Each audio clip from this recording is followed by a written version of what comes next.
নমস্কাৰ মই লাকি আপোনালোক সকলোকে মোৰ লাকিজ কিচেনলৈ স্বাগতম জনাইছোঁ। মই আজি ঘৰতে থকা কেইবিধমান সামগ্ৰীয়ে গোলাপ জামুন বনাবলৈ লৈছোঁ।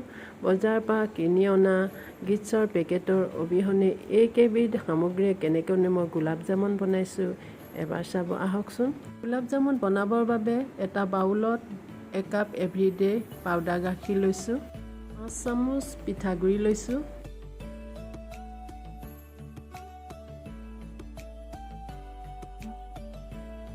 1 চামুচ ঘি,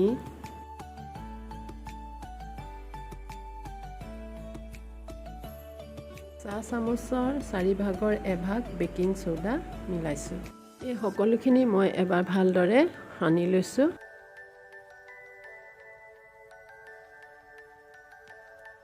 এইখিনি মই অলপ গাখীৰ ঢালি ভালদৰে ডোটো বনাই লৈছোঁ আৰু এইখিনি মই 10 মিনিট সময় ৰাখি দিছোঁ।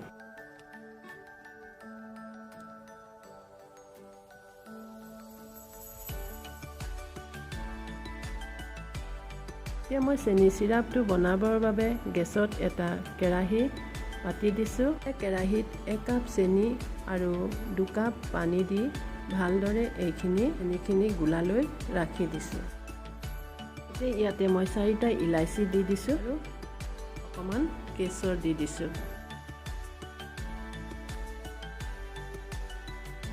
চেনি পানীখিনি ডাঠ হৈ নাযাবৰ বাবে ইয়াতে মই অকণমান নেমু চেপি দিছোঁ।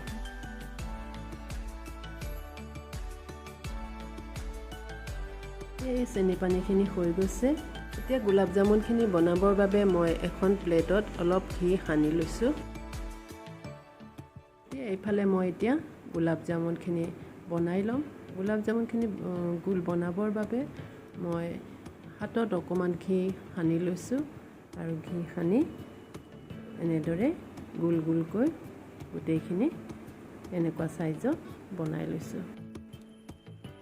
এতিয়া মই এটাকৈ গোলাপ জামুনখিনি বনাই লৈছোঁ।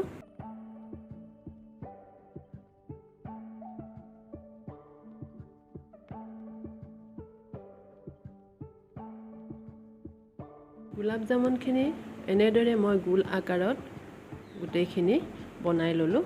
এতিয়া গোলাপ জামুনখিনি ভাজিবৰ বাবে গেছত মই এটা কেৰাহী উঠাই দিছোঁ। কেৰাহী গৰম হোৱাত ইয়াতে মই ৰিফাইন তেল দি দিছোঁ।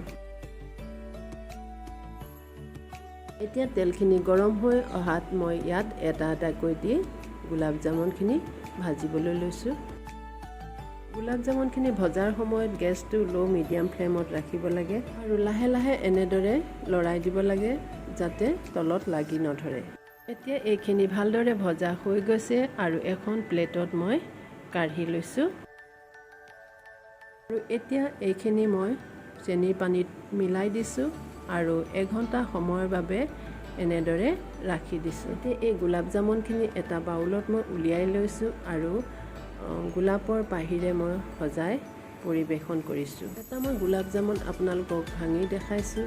দেখিছেনে কি ধুনীয়া হৈছে গোলাপ জামুনটো।